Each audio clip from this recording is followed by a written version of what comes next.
Welcome back. In the Forbes list of richest people in Japan, two standout names always make the mark. One is the adventurous investor Masayoshi Son, and the other is Tadashi Yanai, the founder of Uniqlo. Uniqlo is a globally recognized chain of clothing stores, with its parent company, Fast Retailing, currently valued at around 850 billion yen. Uniqlo has mastered the art of simplicity, prevailing in the fast fashion world, with its simplistic yet trendy designs, making it a true leader in the industry. So how exactly did they achieve this well-deserved status? The focus of today's discussion will be the secret behind Uniqlo's success and an important figure behind the company, Tadashi Yanai. A 74-year-old man who is one of the richest in Japan, Yanai, the CEO and founder of Uniqlo, has surprisingly a lot in common with Elon Musk, America's richest man. Yanai was born in 1949, the same year that his father opened a Western-style clothing store called Ogori Shoji, catering primarily to the banking and securities industry's sleekly dressed populace. Yanai, the only son, was well aware of his inevitable inheritance and never put much effort into his studies during university. Instead, he spent most of his time in arcades or drinking at bars, and occasionally testing his luck at the mahjong parlors. It took him 3 months after graduating to find a job. In 1971, his father found him work in a large department store, Jusco. With little interest in the job and often scolded by his manager, he quit after 10 months, returning home to take over the family business. Once in charge, he started enjoying the business and his studies in economics at Waseda University, along with his short stint working, finally came in handy. The 1970s were a time of rapid economic growth in Japan. Yanai saw another clothing store, Aoyama Tailor, which had started around the same time as Ogori Shoji, was beginning to expand in Japan. His family's clothing store was struggling on the edge, despite having 22 chain stores open around Japan. Upon reflection, Yanai realized there were two problems plaguing his family's business. Firstly, while his father's suit store looked profitable, it wasn't efficient. The long turnover period for goods meant that the capital only circulated twice, or at most thrice a year, thus earning little profit in the grand scheme of things. Secondly, Yanai realized that if the business was to prosper, it needed to appeal to a wider consumer base. He understood that while the suit store appeared high-end, and the prices were high, the potential audience was just too small. If Ogori Shoji were to expand like its competitors, it would need to venture into casual wear, i.e., clothing that can be worn every day.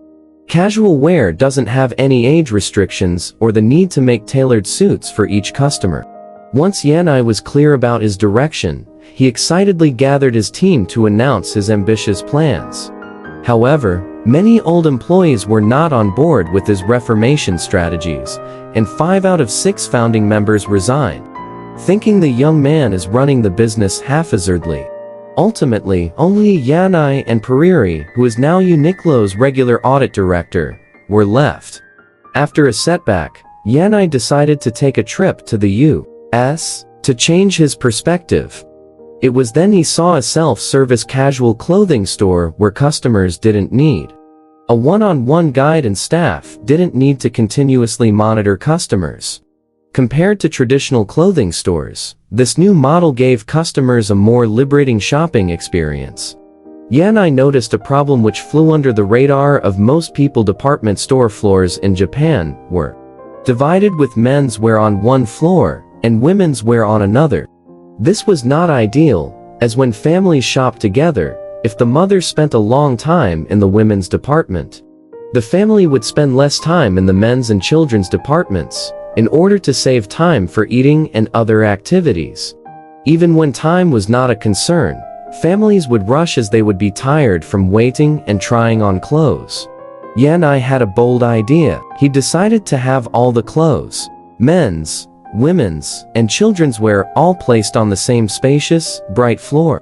He also insisted that the goods have to be neatly arranged, replenished quickly when stocks are low. and that employees should not be pushing sales, but should be there to assist when customers have queries. So, in June 1984, the first unique clothing warehouse, combining the American self-help shopping and warehouse style features, was established in the heart of Hiroshima City. The prices of the clothing were attractively low, and the bright and tidy shopfront rapidly drew in a large crowd. It was commonly referred to as a warehouse where one could select clothes at any time. This, in fact, was the precursor to Uniqlo. A fun fact, initially, Uniqlo's English abbreviation was Uniqlo. However, 4 years after Uniqlo's inception, a business partner in Hong Kong mistakenly registered it as Uniqlo. Yanai not only didn't blame them, but he also thanked them for it because he thought the letter Q looked cooler than C. So, he decided to change all the registered names and advertising promotions to use Uniqlo as the brand.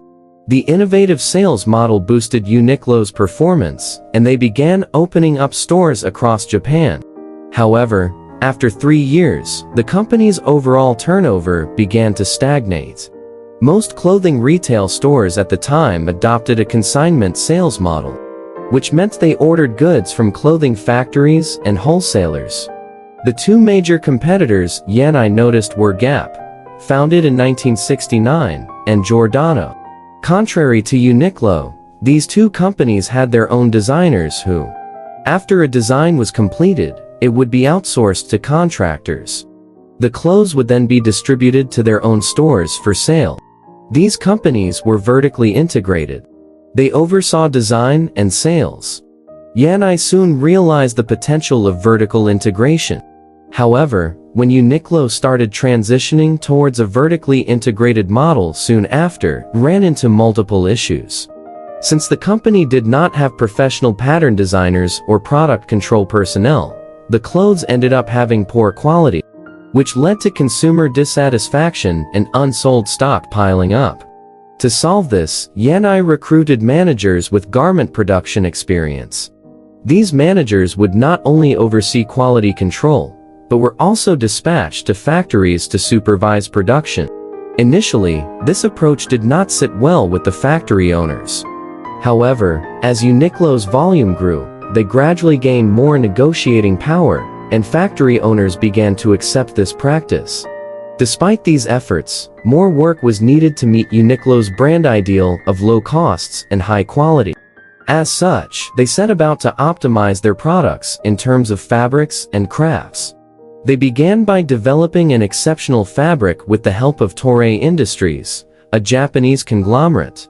This led to the introduction of the Heatech series in the winter of 2003, which is a high-tech ultrafine fiber with enhanced warmth, thinner and more comfortable compared to regular materials. As time passed, they improved on this range continuously, introducing antimicrobial, moisture-retaining, and anti-static properties, giving rise to a product loved worldwide and pushing sales of the Heatech series past 1 billion.